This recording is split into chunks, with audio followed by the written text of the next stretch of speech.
Hi, my name's Raf from FMR, and today I'm going to talk to you about how I feel about the Nikon D7200 after about a week of use. So, previously, I was shooting with the Nikon D300 with the battery grip, and yeah.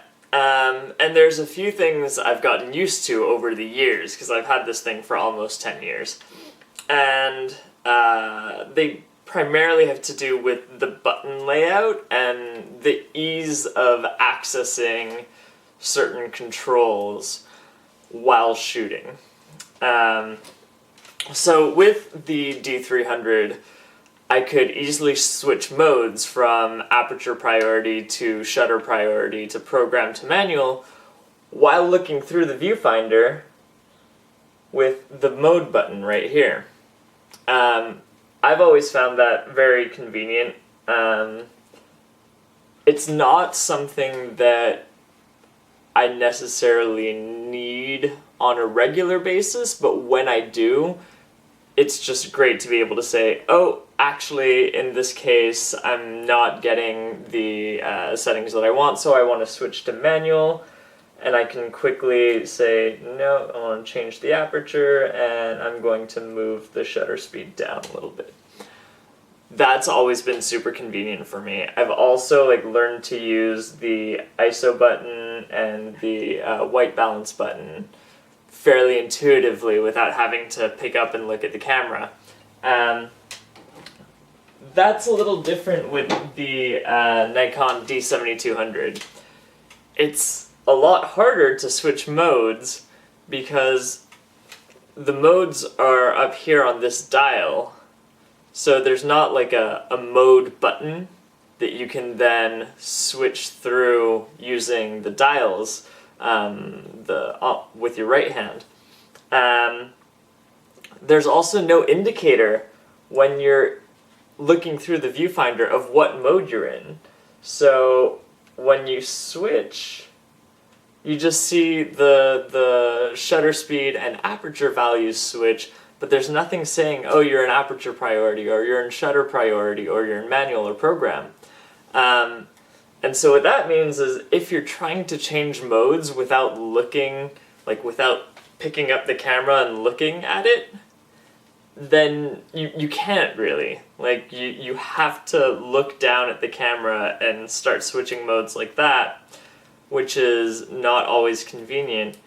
And while you can light up the screen, if you're in a dark environment, it can be hard to see the writing on this dial. So I find that a little frustrating. You can do it by turning on the large screen at the back, but I hate having the screen on. As I described in a previous video, in the unboxing video, I noticed that the screen comes on fairly frequently for some reason with this camera, fairly easily. And I just have this automatic response when the screen turns on where my brain just says, you're wasting battery, flip the screen off. And I think that comes from previous experiences where I may have been out shooting wildlife for a full day and only had the one battery, or in the case of this camera, I would have had the battery plus the battery grip. And that's usually enough, but you want to make sure you have a full charge, or that you have enough charge to last you the rest of the day. So I hate having the screen on. So that I found kind of frustrating. Other than that, the one weird thing that there may be a way to switch this, but I'm not sure. The layout on this is very similar. So at the back here, when you're playing back your images, there's a button to zoom in and zoom out. Now, I try not to look at the images too often, but when I do, I have this reflex of automatically going in all the way and then back a couple to match the actual pixel values. So with the D300, you would go in all the way and pull back twice to get to having the pixels on the camera match the pixels of the image. If you went all the way, you would actually see the image as being a little blurry because each pixel was represented by sort of 4 pixels on here. So it was bigger than the image actually is. So to get a good idea of how clear things are, going all the way, pull back twice. With this, it's pretty great. If you just hold the plus button, it'll go in all the way and it won't go those extra 2 steps. But what always gets me confused is Nikon has switched over the years the position of the plus and the minus. So my reflex is always to push on this button because that's where it is on the D300. The plus is the second from the bottom. Whereas with the D7200, it's the third from the bottom, and they've reversed it where the minus is the second from the bottom. So that just messes with my head a little bit. The other thing that's reversed, and this is far more frustrating, is when you're shooting, say, well actually, it doesn't matter. When you use your exposure compensation, now you move your thumb to the right to overexpose, for example, and to the left to underexpose. That's the opposite of what it used to be on the D300. So that's a little bit frustrating, because I do use that fairly frequently. When you're changing your, when you're shooting and you want just quickly to change the exposure of a shot, it's frustrating when off the bat it's not doing what you want it to. I've looked briefly through the menus to see if that's something that can be switched around, because I thought it was, but I haven't found anything yet. But I haven't searched online yet either, so there may be a way to switch that around. The other thing that I find slightly annoying, but not too bad, is the D300. I used to use this little wheel here to change the metering mode, whereas now it's a button that I have to scroll through. That's actually not too bad. I actually think I prefer this now that I've used it a few times. This wheel is nice to have. It's a nice physical reminder of what setting you're in. But in the end, it's kind of an awkward little wheel, whereas this makes a lot more sense. Most of the settings on the camera are push a button, turn a wheel. So that actually makes a lot more sense to me. Obviously, there are some things to take into account beyond the controls when you're shooting, and one of the things that I've been loving about the D7200 is that it seems to be able to focus more easily in the dark. So that's nice. I like to take, I drag my camera, or a camera, any camera, around pretty much all the time.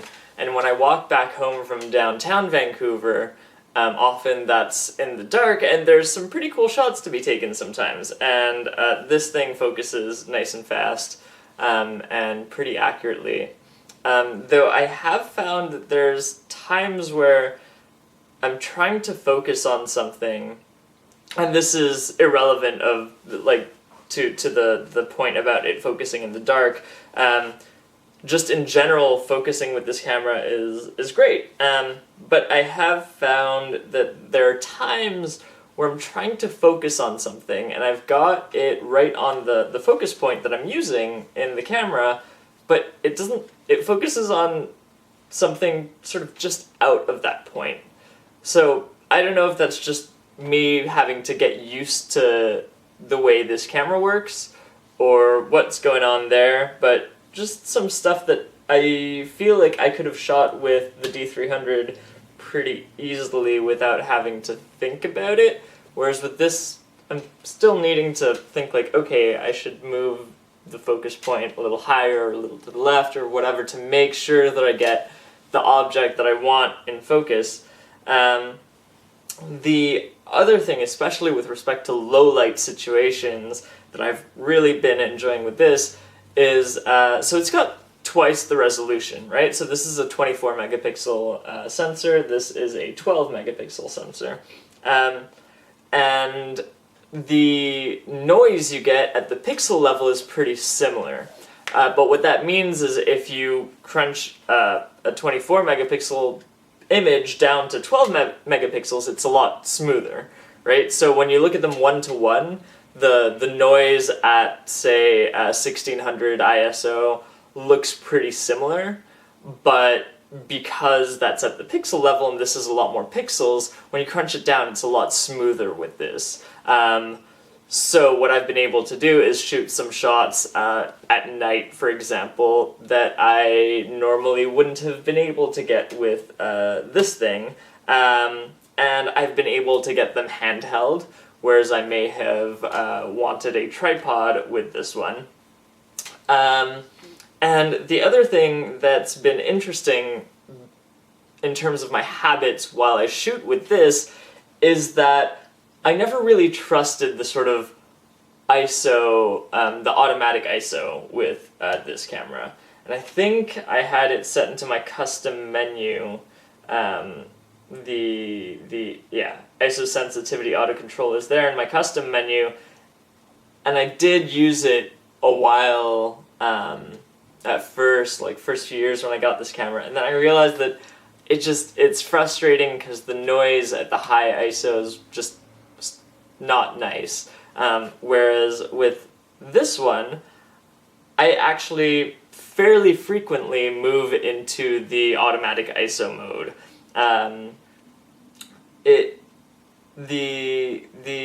When you're using auto ISO, and for example aperture priority, I don't know if this is a thing, but it seems to be a thing. It looks like the camera is taking into account the focal length, and that it's trying to get a high enough shutter speed to make sure that any sort of normal movements won't get your photo to be motion blurred.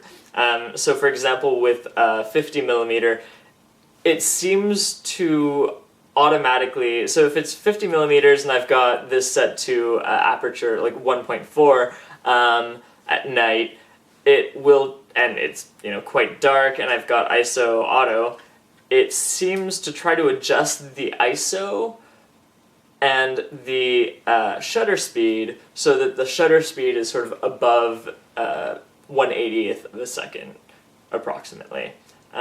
Which is pretty cool, and I do trust the image quality of those high ISOs a lot better with this camera than with this one.